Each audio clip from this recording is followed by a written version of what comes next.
On our last episode, Uy, bitaw, bali. Yung mga statistics ngayon, di ba, computerized. Ako nun, piso, nagbibilog ako ng manual. now on the continuation with our episode with Coach O. I'm having goosebumps right now. The recruiter got recruited back to his alma mater. It's not about how you played during your college years, but it's about what you contributed in the society pagdating sa volleyball. Addressing some issues once and for all. Lahat, social media message, ni-screenshot ko yun, nilagay ko sa isang folder, and nakalagay doon, I will look back after the season. Part 2 of our insightful conversation with Coach Oliver Almagro. Diba? Only here on These are the Game On the Podcast. Coach Oliver, 5, 4, 3, 2, 1. Kamote. I was criticized because I got all young players.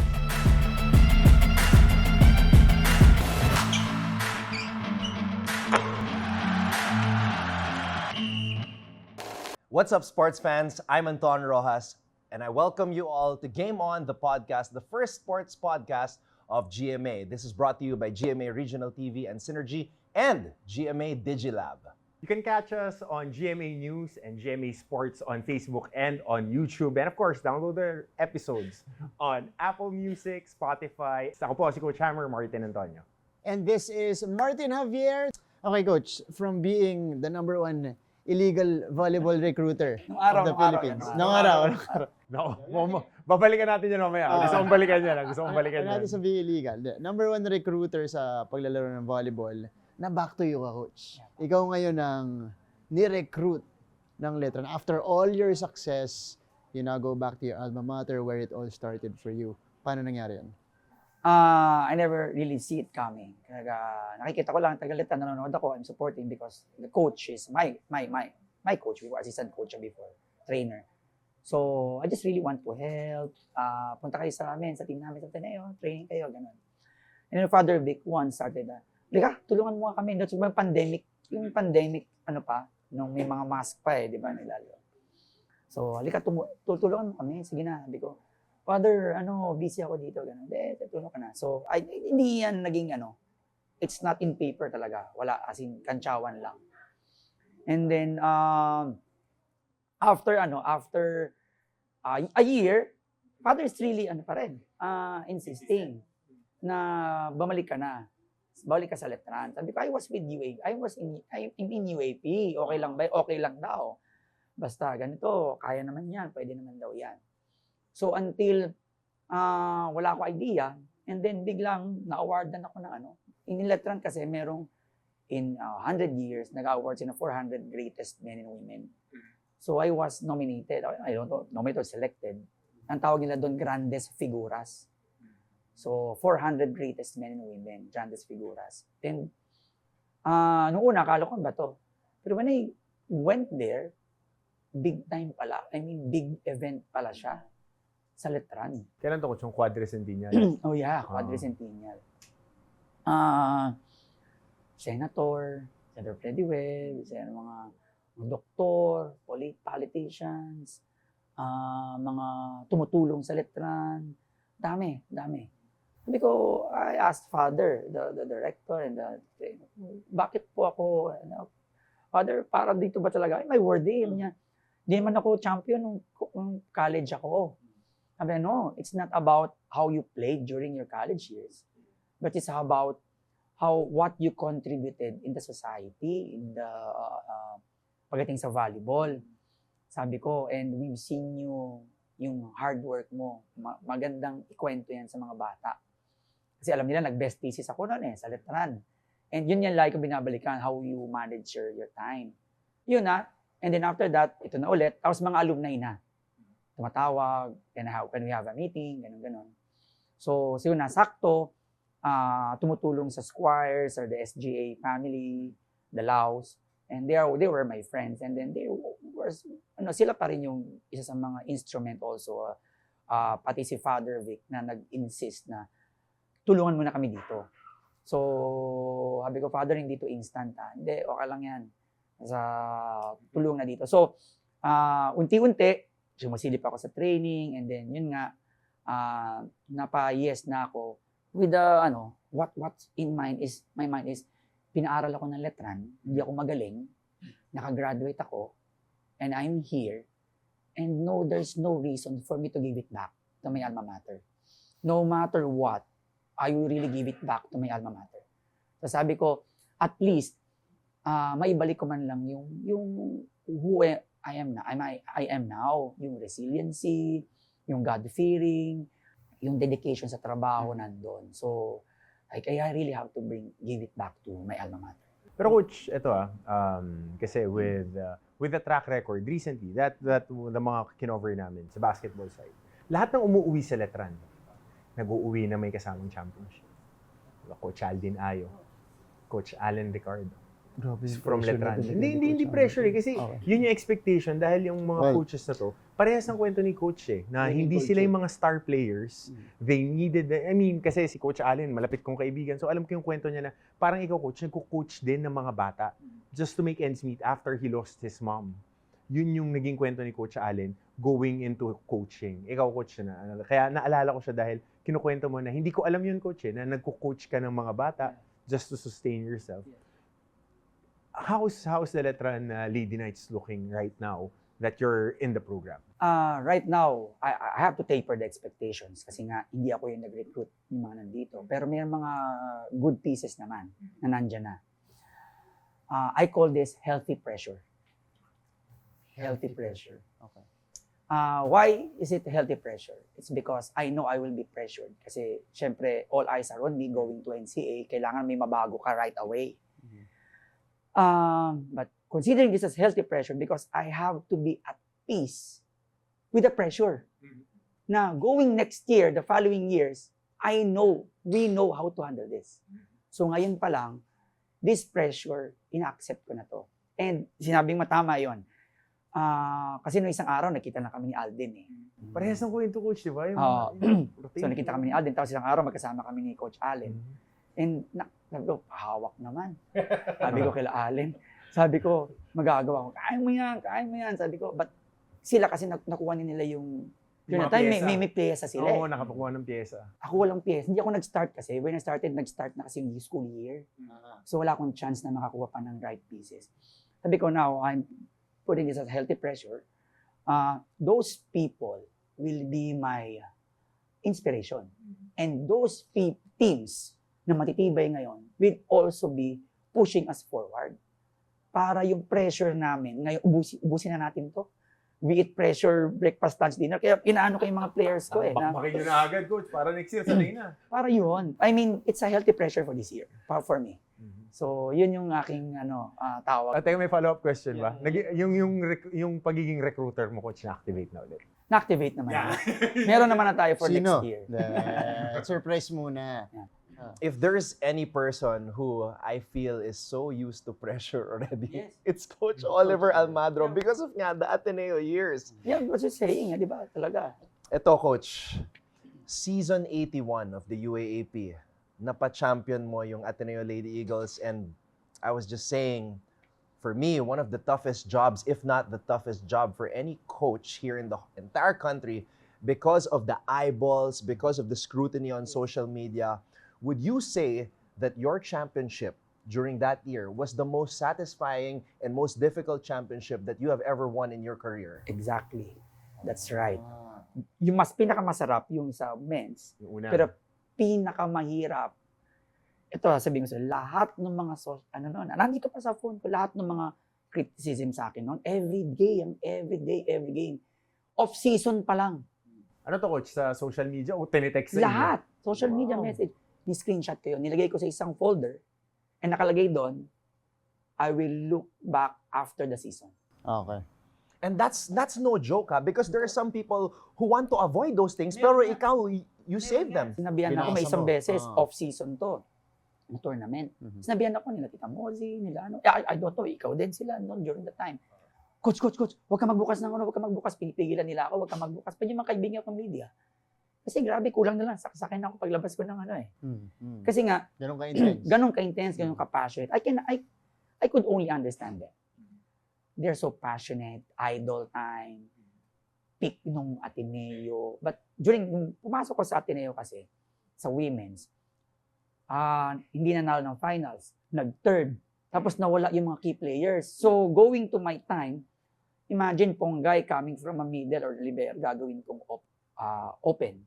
Jules coming from opposite, gagawin kong outside hitter. Si Kat, ginawa kong opposite. And then, wala akong libero noon. It's the first time, Danny Ravena to be the libero. And Kat wasn't there during the off-season pa sa PBL, Oh, yun. no? Galing siyang injury nun eh. Oo. Pero naglaro na siya, pero change ko siya ng posisyon. And ang holdover ko lang talaga noon na medyo talaga matibay-tibay, I have Maddie and Bea. So, this one's called OA Reacts. Oliver Almadro Reacts. Di ba? Pwede coach. OA din yung reaction. Okay lang yan. We'll accept that. Pero ano to, coach?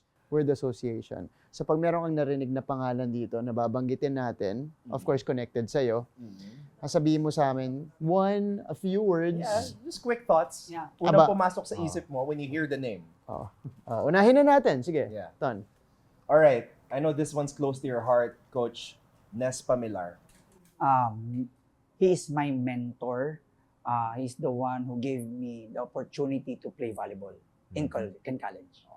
Coach Ramil De Jesus. I owe him where I am now. He's a father to me.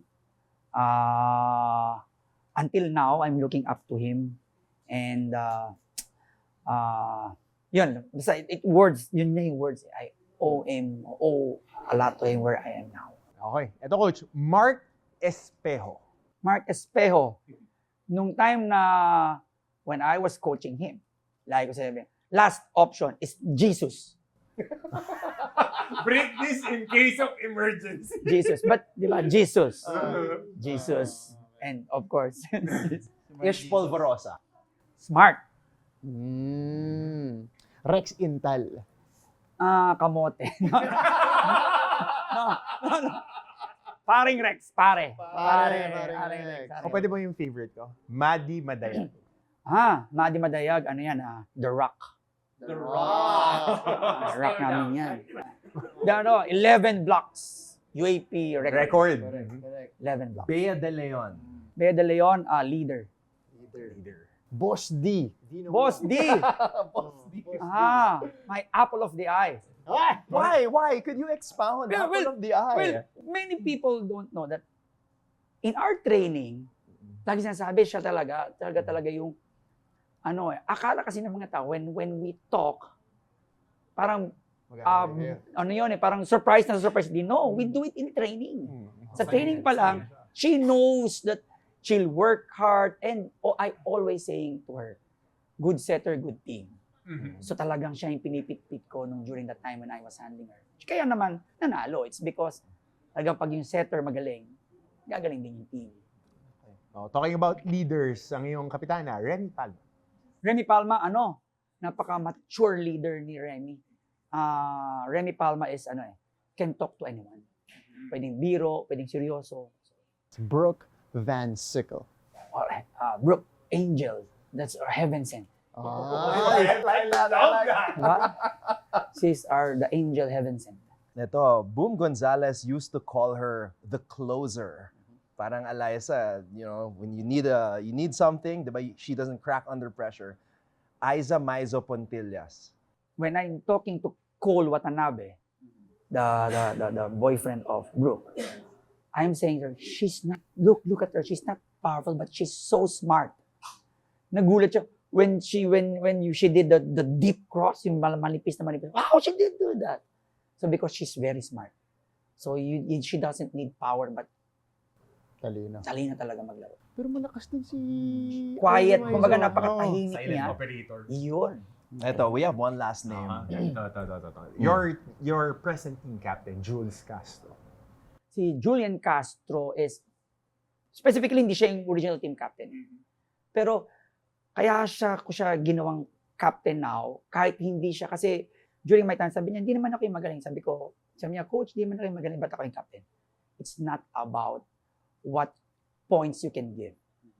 It's about players, you inspire players to play well. Because she's coming from an injury. Last year, she's playing with an injury. And then now lang siya nakaka-recover. And sabi ko sa kanya, And she's proud. Nabang problema yun. Bakit coach? Hindi naman ako. No. You don't need to make the highest score to be the leader. Everyone should be the leader. But your goal is to make the players feel well, play well because of your contagious attitude and character. Who was supposed to be the team captain, coach? Nag-OJT kasi si Daisy Melendres. Melendres. Okay. But she's doing OJT, that's why coach, baka hindi ko kaya yung responsibility. So, but like in Ateneo, Jules is the team captain. But the game captain is Lara Silva. Silva. So I have three leaders. Yun. So ganun din ginawa ko nung when we nung nag-champion kami sa Ateneo. Good cup, bad cup. Madi is the captain, but game captain is Bea. And then scoring captain is Kat. And yung taga-kausap is iba yung taga-kausap nila. Then ganoon din sa akin dito. So game captain will be Lara Silva and the team captain is Jules Castro. Then tinutulungan sila ni Natalie Estreler. Si Estrellar. Yun, sabi ko nga si Natalie sabi ko hard work, you can go pro. I know your leader skills, you can go pro. Lefty Kasi kailangan talaga kasi hindi naman siya kalakian, pero she can go pro. Kaya niya mag-pro basta yung ito lang. Okay. There you go, guys. Woo! OA reacts. We also want the OA reaction from you guys. But take it easy on Coach O, okay?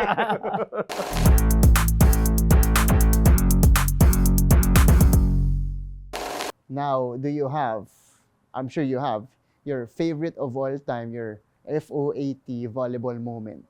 Pwedeng personal sa'yo, pwedeng ibang volleyball event na historic sa Pilipinas.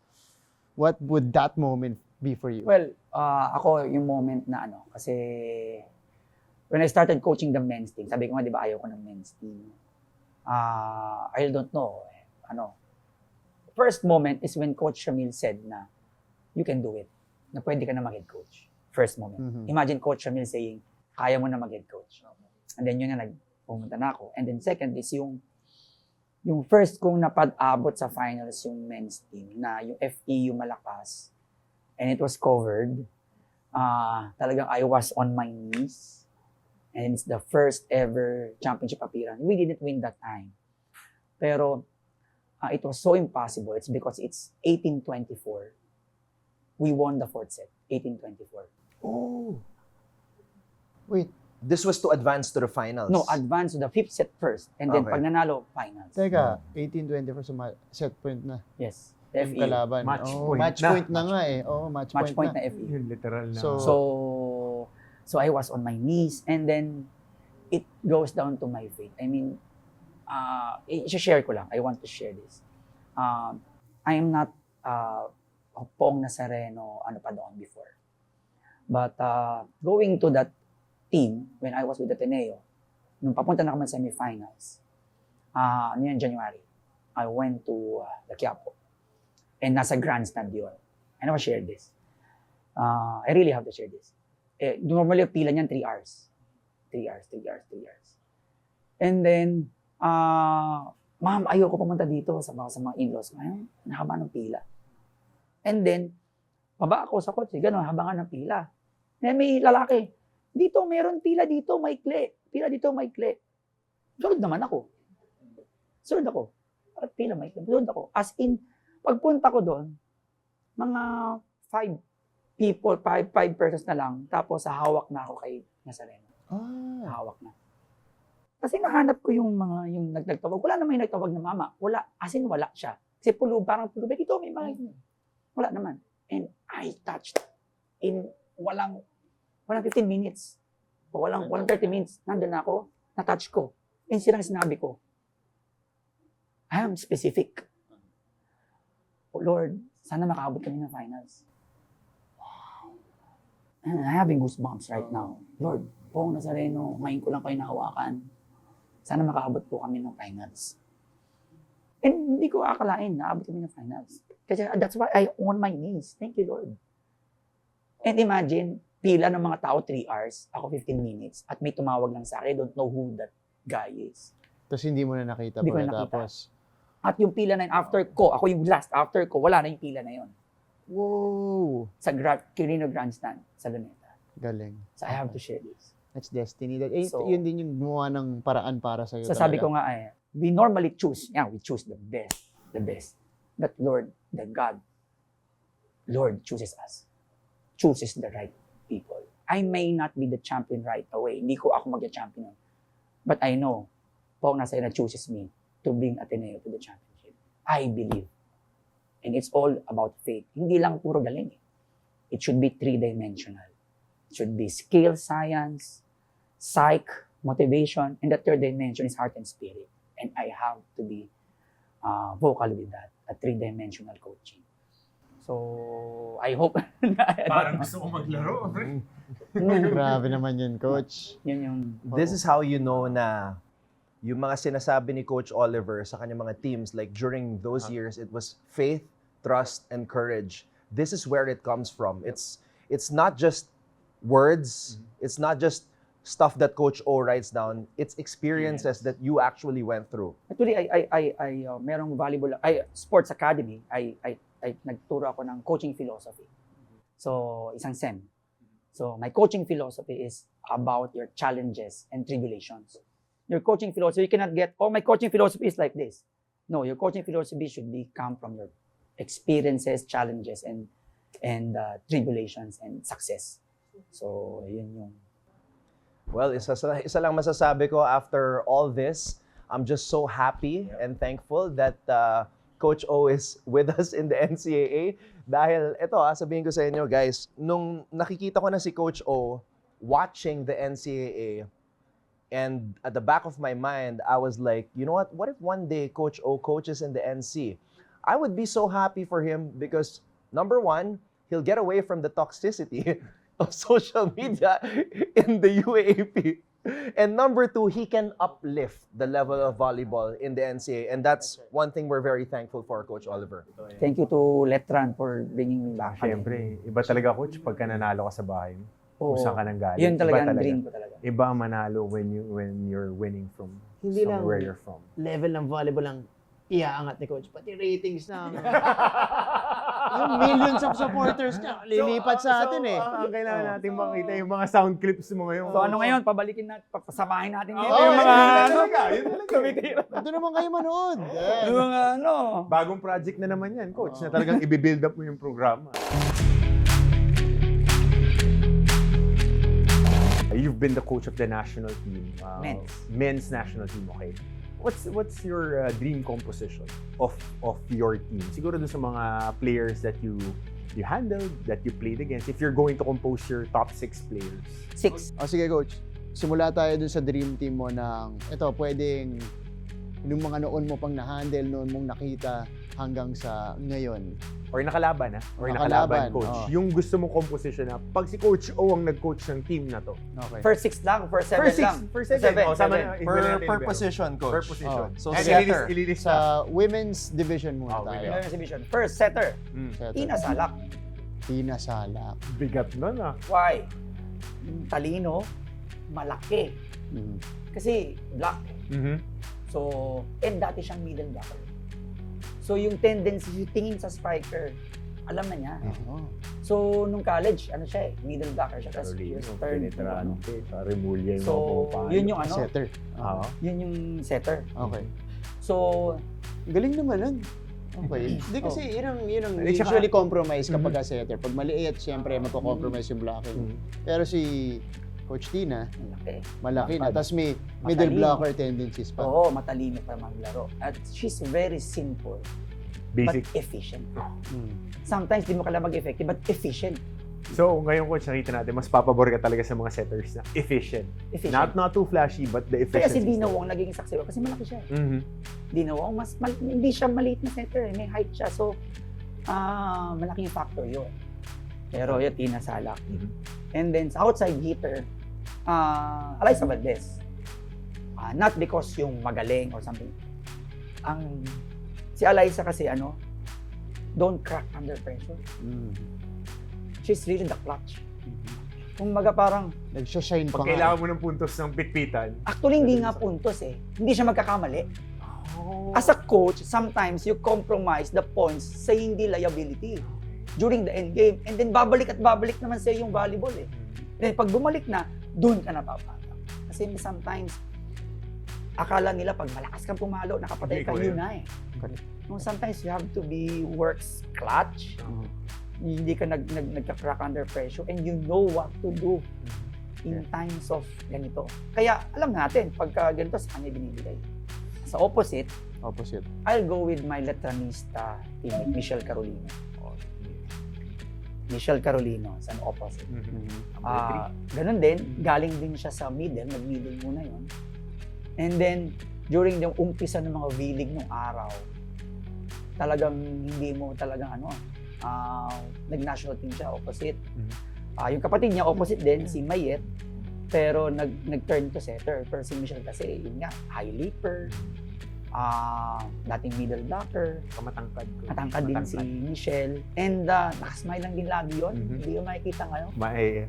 My wife's favorite player, kaya siya No. nag-volleyball. Napapanood mo sa video. Totoo Si yun. Michelle Carolino. Middle blocker, coach. Gitna. Middle blocker. Gitna tayo, coach. Middle blocker. Mga Dami middle to. blocker. Loaded yung Loaded. Nanggaling ka sa Lasal, coach. You have two Madami choices nun. naman, coach. You have two middle blockers. Dalawa. First middle blocker ko, Maureen Penetrante. Uy, MVP Lasal. yun. Okay. MVP, Oh. best blocker, best attacker. Tsaka siya yung unang V-League superstar talaga, Yes. coach. Yung Oo, nag-mainstream. si Maureen Penetrante. Do you have any Maureen Penetrante legendary stories? Nung national team, 2005, fifth set. Patuto, down kami.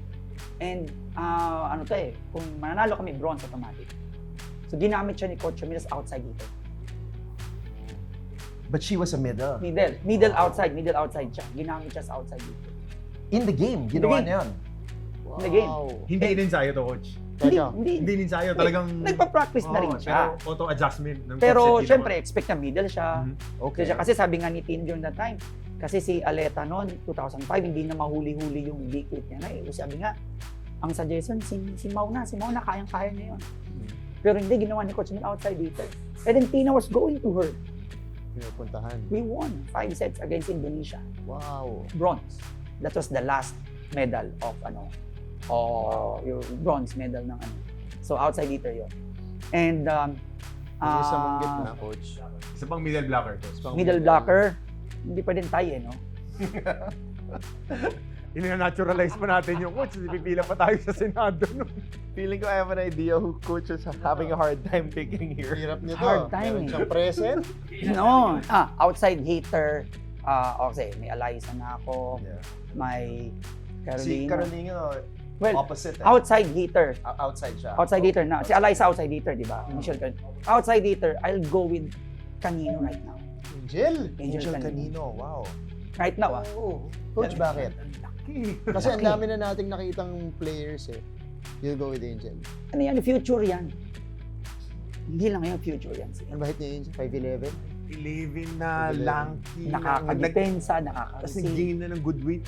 And then, she's really, trained well talaga siya. And, maganda pa doon, Tatay ko. fighter. Fighter. Oh, Imagine- importante. Imagine pick Eliza, pick Angel kanino.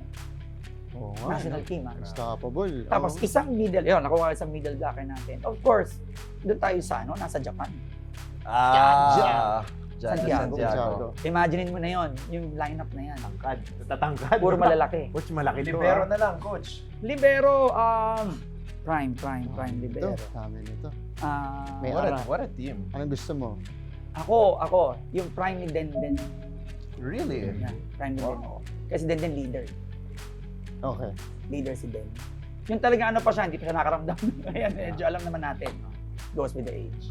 Glue guy. So what a dream team. Setter, Tina Salak, open spikers, Eliza Valdez and Angel Canino, middle blockers, Maureen Penetrante and Jaja Santiago, utility, Michelle Carolino, and libero, Denden Lazaro Revilla.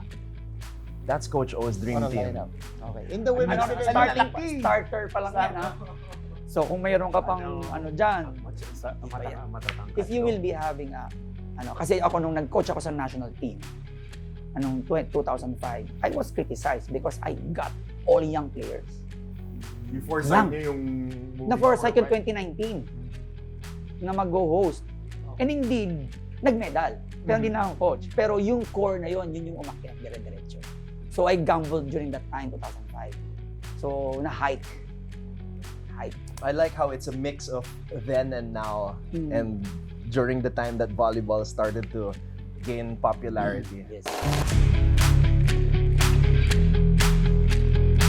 Okay, punta tayo sa men's division. Coach, ano yung dream team mo dito? Let's start with the setter ulit. Setter. Magagaling yun during that time. Pwede pero, mo isali yung sarili mo. No, Joke lang, Coach. Tagabot lang akong toilet tsaka tubig. Grabe! Well, ngayon, syempre, Ish Polvorosa. Kasi Ish. na-handle ko eh. Mhm. I mean, hindi siya spectacular, but matalino maglaro. Okay. So, and may height, and nakaka-defend. Efficient setter again. So, efficient. Mhm. So, outside hitters, we can never go wrong with Brian Bagunas and Mark Espe. Mark Espe and Brian Bagunas. Any other, kahit saan mo sila ilagay. Coach, quick word lang kay Brian kasi hindi ganito si Brian dati. Di ba? Alam mo yun, ano na siya, malakas na siya pero hindi kontrolado yung Pero, Follow ano niya. sa progression niya. comment ko. yun. Kasi anong nangyari ka naman kay Brian, it's all power. Mhm. Pero habang tumatagal, nagiging mature eh. Nagkakaroon na ng finesse yung laro. Nagiging mature. Yan, yan. And then, Pasukan. opposite ko,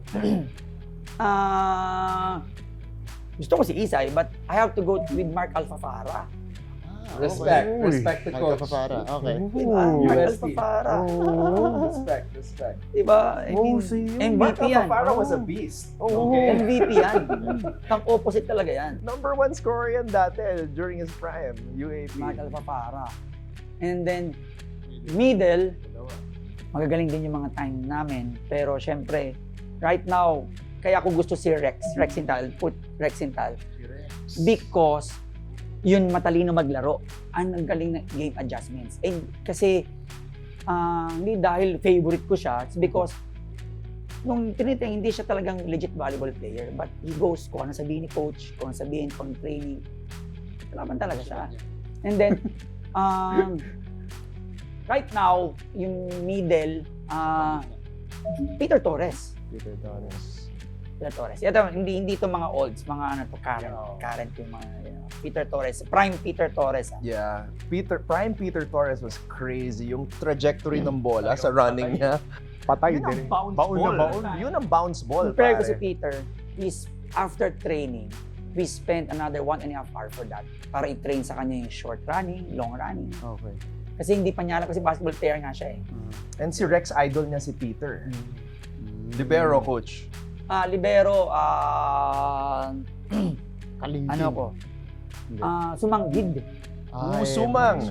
Sumanggid. Okay. Sumanggid. Wow, this is can I just say, we were lucky, guys, because we were alive and covering during the golden years of Nako. men's volleyball. Men's Kasi all these guys, nung Nadaanan naging natin. popular na yung Yeah. volleyball, Ish Polvorosa, Mark Espejo, Brian Bagunas, Rex Intal, Peter Torres, Mark Alfafara, and Manuel Sumanggid III, si Sumang.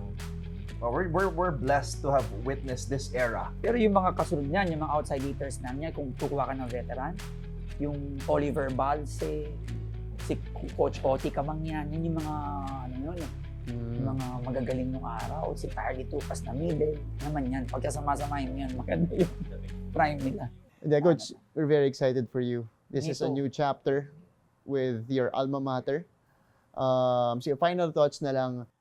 First, to the volleyball fans out there, sabi ko nga, we have to put the level of the NCAA volleyball up. Not only the coaching, because of the players. Teams are getting competitive, coaches are competitive also.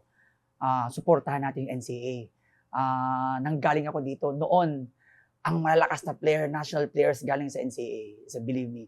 So, support NCAA. To my fellow Letranites, please support the Lady Knights, yung Knights, in our quest for the championship. It's been a while that we're there, but there's nothing impossible. And isa pang maganda, when I have my first championship, si Anton yung nag-cover. When di ba? So, mga sign. So yung first ko sa women, si Anton din yung nag-cover nun. So, Anton, it's a sign. Sana. I felt it, Coach. sila na rin yung nasa sports noon. So, I really hope na positive things will be coming to Letran and also to the NCAA. And I'm really happy to be back in Letran. And I'm really happy and looking forward to bring the Letran to its glory days. And with your prayers, I hope, we really hope that Letran will go up there. Coach Oliver Almadro. Thank you. Coach, thank you for joining us here, Coach. Thank you, Maraming thank you. salamat. Thank you, Coach. Thank you. And for being so generous as well with your stories. Maraming salamat po. There you go, mga kapuso. That was a very meaty, insightful, very interesting, all-around conversation with one of the best minds in Philippine volleyball, Coach Oliver Almandro. We hope you had fun. We ourselves here, we enjoyed it so much, all of his stories. So, yan po, maraming salamat kay Coach. And don't forget to catch our next week's episode. Again, you guys could find us GMA News, GMA Sports, Facebook, and YouTube pages, also on Apple Podcast and on Spotify. Once again, this has been Martin Javier. So support NCAA Women's Volleyball. Ongoing ang tournament natin. You can catch all the games on GTV. Antabayanan ninyo ang matitinding mga labanan. Ako po si Coach Hammer, Martin Antonio. And of course, please do support the other GMA podcasts as well. My name is Anton Rojas, and this has been Game On, The podcast.